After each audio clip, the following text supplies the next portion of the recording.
Welcome to Changing the Rules, a weekly podcast about people who are living their best lives and advice on how you can achieve that too. Join us with your lively host, Ray Lowe, better known as the luckiest guy in the world. It's gonna have to be a different man. Time may change me. Hello, everybody. My name is Ray Lowe. I'm your host, technically, for this session of Changing the Rules.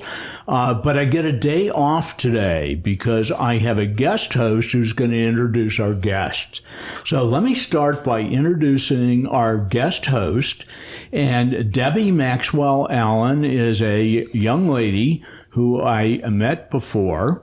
And she is a writer, and a very talented writer, and she used to work for a publishing company, and she is now a freelance writer, editor, etc., and she lives out in God's country, the Rocky Mountains, and she lives there with 2 cats and 5 kids who sometimes decide to come home, and a husband in there too.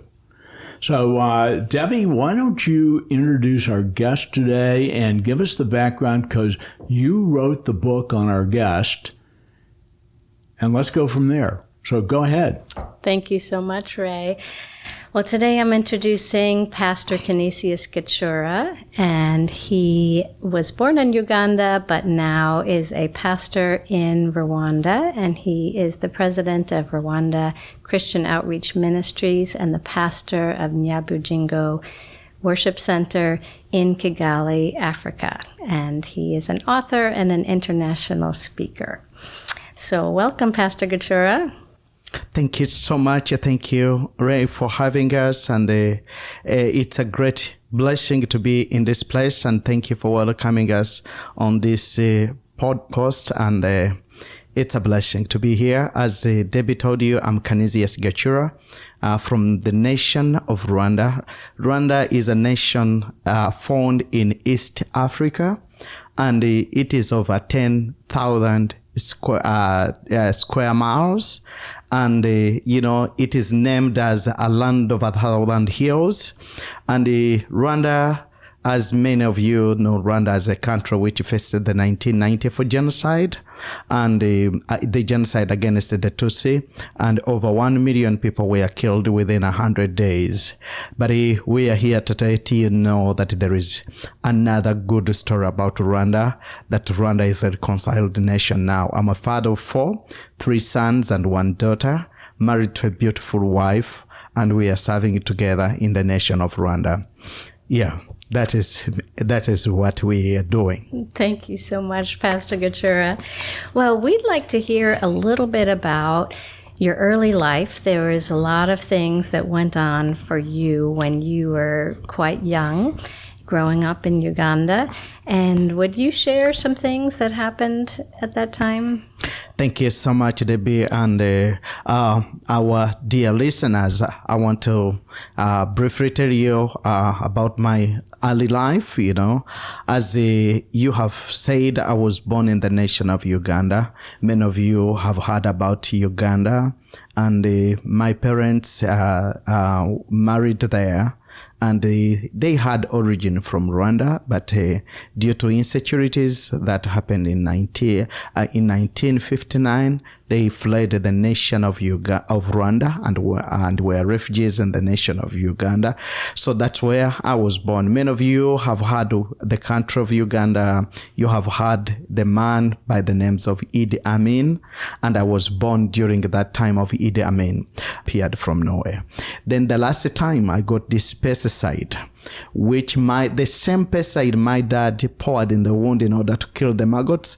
That's what I got. I got the container, and I remember as I was going to take, I don't know how I poured in the lid. This was a big lid, and as I was going to take, I don't know how my tongue sank into the pesticide, and fear from nowhere. I tested the pesticide and it is bitter, it burnt my tongue, but fear from nowhere just ruptured me, and I started shaking, and the voice was commanding inside me, telling me, don't take it. If you take it, you will die. with that shaking, I poured back the pesticide. And, I had lost hope. I had learned everything. Smoking.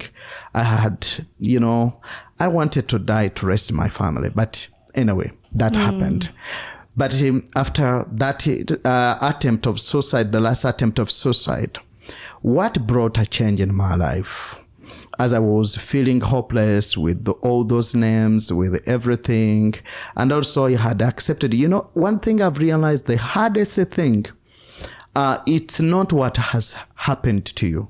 One thing I've realized, the hardest thing is accepting what has happened to you. It's a huge struggle. The transition for me to transit from that mindset, accepting, moving, learning, new environment, that is the climax of your life when you want to run, when you want to jump, when you want to do ABCD, And now the life is shattered. And now the best way, as I was feeling all that, the idea after the committing the last suicide came, and the voice inside my heart prompted me, telling me, you need Jesus. So my turning point came when in 91, I had to crawl and go to 2.5 kilometers away from our home, and I reached to the church, and I gave my life to Jesus. And from the day I gave my life to Jesus, a lot of things changed. That's when I felt God hated me before. Now I started hearing God loved me. And I started knowing He has got great plans for my life. And that journey began, miraculously. You remember I had no education. But now when I accepted Christ, I asked Him, God, can you help me to learn how to read and write? And, miraculously, at age 15, I went to school. Imagine when you are seated with these kindergartens, you were 15 and they are young one, they are spelling their alphabet, A, and someone behind A, B, B. The deeper voice was me. And it was really not an undefined moment. It was an undefined moment. Someone, I remember how they used to name us at school. They used to call us like a young cow, an old cow feeding with the newborn calves. That's how they used to rent someone. I remember how they used to name us at school. They used to call us like a young cow, an old cow feeding with the newborn calves. That's how they used to rate us. So can you imagine when you are in that? But I had the patience. I went through the elementary school. I went through the junior high. I went through the high school. I finished the high school. I joined the Bible college, and I finished my 4 years of the Bible school, and I graduated with a bachelor's degree in theology. Amazingly, I was the first graduate of the family, and God can perform a miracle. So from there, I started feeling through. I have a destiny. I have a future. God has got great plans about my life. And I started, looking at myself, and I say, oh, you know what? I can be of use. I can be of use. And, I think I was in my high school. That's when I got my first wheelchair. And it was amazing, as you remember, when you see my book, Unlimited, the cover shows when I'm putting on the rubber boots. Those rubber boots, I picked them on the garbage dump. Someone had worn them, had put on them, and they were completely worn out. They had ribs and holes. In the book, I call them the rubber boots of many colors, not the colors from manufacturers. These were CANISIUS decorations. I had to fix these holes and ribs with a hot knife. Yes. So from there, so from, just so the listeners understand, you were not putting the rubber boots on your feet. Yes. Your knees and your legs and your feet would get cut up from the rocks and Yes. the roots, and you would get muddy crawling along the road, and your legs were very thin Yeah. because they didn't develop correctly due to the polio. And so once you were able to fix these boots with melted plastic so that you could cover the holes, you put your knees down into the bottom of the boots. So you were crawling on your hands and knees, but your knees were protected by the boots. Yes. So it helped me to not to have direct contact with the thorns and rocks that could cut me. So, that is how life. And, after finishing the Bible school, in the second year of my Bible school, that's when I had a call of God upon my life.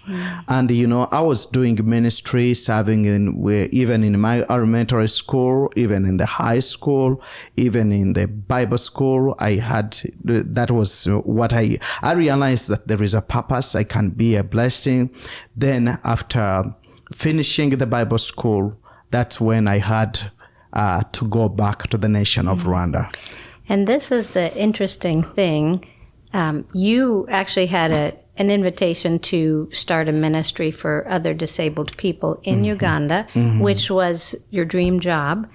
But when you